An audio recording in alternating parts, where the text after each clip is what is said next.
안녕하십니까. 뉴욕일보 뉴스포커스입니다. 렛츠고 K푸드. 21일 열린 2015년 한국 농식품 수출 토론회에서 나온 말입니다. 1986년도 이후 29년 만에 월드 시리즈 정상을 차지한 뉴욕 매츠처럼 한국의 농식품도 계속해서 좋은 결과를 낳길 바라며 22일 뉴스포커스를 시작하겠습니다. 미국의 한국 농식품 수출 확대를 위한 다양한 방안을 모색하는 장이 마련되었습니다. 주미 대한민국 대사관과 한국농수산식품유통공사, AT 뉴욕지사는 21일 플러싱 금강산 연회장에서 2015년 한국 농식품 수출 토론회를 갖고 한국 농식품 수출 시장의 동향과 전망 토론을 통해 레이블링의 현지화 등 향후 미국 시장 내 한국 식품의 경쟁력 극대화를 위한 다양한 방안을 논의했습니다.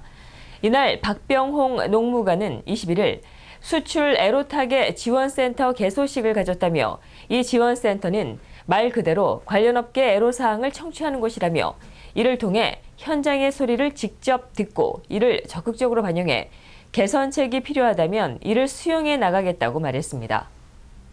여러분들이 현장에서 느끼는 애로사항을 지원하는 게 기본적인 업무가 되겠습니다만 이걸 보다 좀 중점적으로 추진하기 위해서 오늘 개소식을 했고 그런 의미에서 앞으로도 현장에서 느끼는 그런 사항들을 그걸 언제든지 AT 쪽에서 연락을 주시고 또 그게 저희들하고 공유가 되어가지고 개선할 수 있는 부분을 좀 개선해 나가는 그런 식으로 진행이 됐으면 좋겠다는 말씀을 드리고요.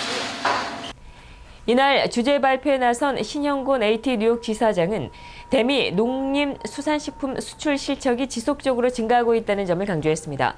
그는 특히 지난해 8월 삼계탕이 수출된 이후에 단기간 가파른 성장세를 보이고 있다며 삼계탕을 비롯해 김과 라면, 카레 등 이어지는 수출 효자 품목들의 멈추지 않는 수출 증가를 위해 노력하겠다고 말했습니다. 사측에서 삼계탕뿐만 아니라 여러분이 좋아하시는 라면이라든지 아니면 카레라든지 모든 게 지금 만두라든지 전부 다 가금류라든지 이렇게 또 포함되어 있기 때문에 그런 부분이 아마 지속적으로 수출이 확대될 거라 생각하고 있습니다. H마트의 정승주 전무는 미국 시장을 파고들기 위해선 그들이 원하는 것과 시장 트렌드를 파악할 필요가 있다며 우선적으로 한국 식품의 성분과 함량 등을 정확히 표기해 나가야 할 것이라고 조언했습니다. 그 새로운 그런 에너지 이런 것들을 한국 식품을 통해서 또 K-팝을 통해서 그 미국 현지 분들에게 이렇게 전달할 수 있다 그러면은 그만큼 우리가 그 홍보할 수 있는 효과가 나오지 않지 않겠느냐. 백투더 베이직 그런 거 있죠. 기본에 충실하자. 이런 거. 그 다음에 집중적으로 한국 식품을 더욱더 연구해서 발전을 시키자.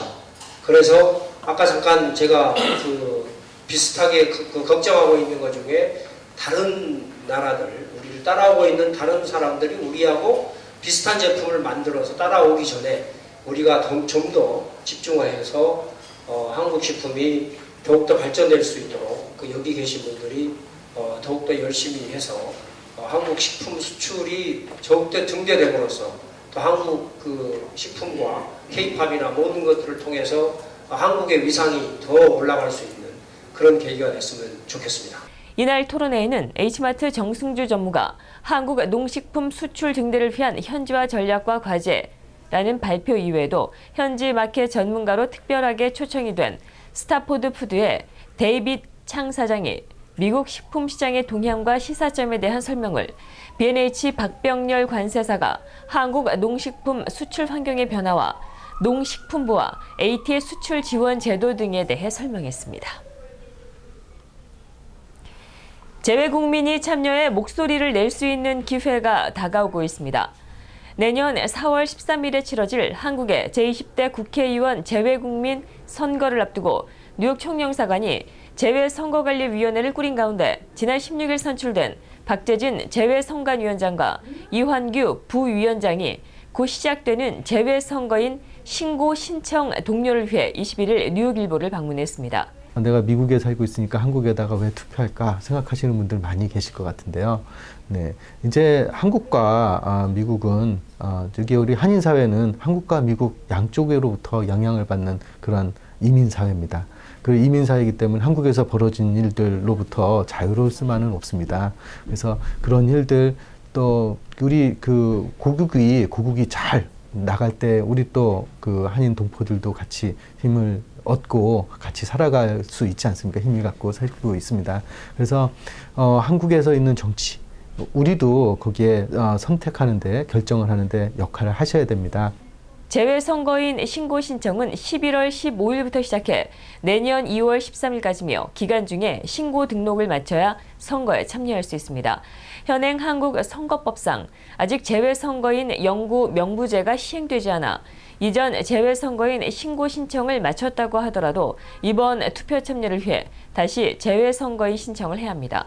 특히 올해부터는 재외선거인 신청을 인터넷과 이메일로도 할 수 있도록 해 재외선거인들의 신고 신청에 따른 편의를 제공하고 있습니다.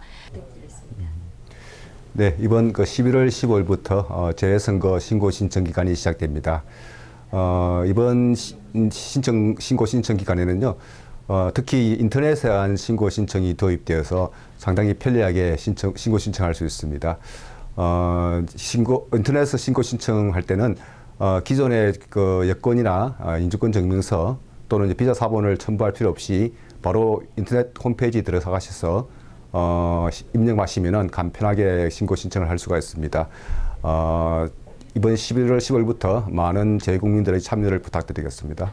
재외선관위는 2016년 5월 13일까지 운영되고 재외선거에서 재외투표소 설치 장소와 운영 기간, 투표 관리, 투표 참관인 선정, 선거관리 사무감독, 선거 범죄 예방과 단속에 관한 사무 등 다양한 업무를 진행합니다. 반기문 유엔 사무총장이 제70차 유엔 총회에서 북한 인권 상황 보고서를 제출했습니다. 22일 유엔 등에 따르면 반 총장이 유엔 총회에서 이번에 제출한 보고서는 지난해 9월부터 올해 8월까지 북한의 인권 상황을 담았으며 지난해 유엔 총회에서 채택된 북한의 인권 결의안에 따른 것입니다. 보고서는 북한의 열악한 인권 상황에 전혀 변화가 없다며 북한 인권 개선을 위해 국제사회가 나서야 한다고 촉구했습니다. 이번 보고서에는 북한이 자행하고 있는 국제 납치와 이산 가족 문제, 표현과 이동의 자유 제한, 북한 내 식량 사정과 보건 문제, 아동, 장애인, 여성 등 사회적 약자에 대한 열악한 보호 환경 등이 담겼습니다. 미국 정부가 북한에 대한 테러 지원국 재지정 여부를 정례적으로 검토 중이라고 밝혔습니다. 힐러리 베처 존슨 미 국무부 대테러 부조정관은 20일 오후 열리는 하원 외교위원회 테러리즘 비확산 무역 소위원회 청문회에 앞서 제출한 서면 증언을 통해 이같이 밝혔습니다. 존슨 부조정관은 북한의 테러 지원국 재지정 여부를 판단하기 위해 필요한 정보를 정례적으로 검토하고 있다고 강조했습니다. 북한은 1987년 11월 대한항공기 폭파 사건으로 이듬해 1월 테러 지원국 명단에 올랐습니다. 그러나 조지 W. 부시 행정부는 북한과의 핵검증 합의에 따라 2008년 11월 북한을 테러 지원국 명단에서 삭제했고 이후 7년째 테러 지원국 지정 대상에서 제외됐습니다. 중국의 심각한 성비 불균형에 따른 사회 문제를 예방하기 위해 일처 다부제를 허용해야 한다는 한 학자의 주장으로 중국이 들끓고 있습니다. 22일 관영 법제반보에 따르면 세제스 저장 재정학원 교수는 최근 자신의 블로그에 오는 2020년도면 중국의 결혼 정년기의 독신남이 3천만 명에 달할 것이라며 이는 엄청난 사회 문제를 초래할 가능성이 있다고 전망했습니다. 이에 따라 성비 불균형의 사회 문제화를 막기 위해 공급과 수요 원칙에 따른 경제학 이론으로 해법을 찾을 필요가 있다며 고소득 남성들은 배우자 한 명을 홀로 감당할 능력이 되기 때문에 결혼이 쉽지만 저소득 남성들은 일처 다부제가 하나의 해결 방법이 될 수 있을 것이라고 말했습니다. 중국의 성비 불균형은 심각한 상태입니다. 지난 2004년 신생아 성비는 여아 100명당 남아 121.2명에 달하다 2012년 117.7명으로 약간 떨어진 상태입니다. 미혼자들의 성비로만 보면 1980년대 출생자들의 남녀 비율은 136대 100, 1970년대 출생자는 206대 100에 이릅니다. 이는 한 자녀 정책의 영향으로 출산 때부터 남녀 성비가 균형을 잃은 것이 가장 큰 원인으로 지목되고 있습니다. 영화 백 투 더 퓨처 2의 주인공 마티 맥플라이가 타임머신을 타고 30년 후에 미래로 날아간 바로 그날인 2015년 10월 21일을 맞아 미 언론이 관련 기사를 쏟아내는 등 축제 분위기입니다.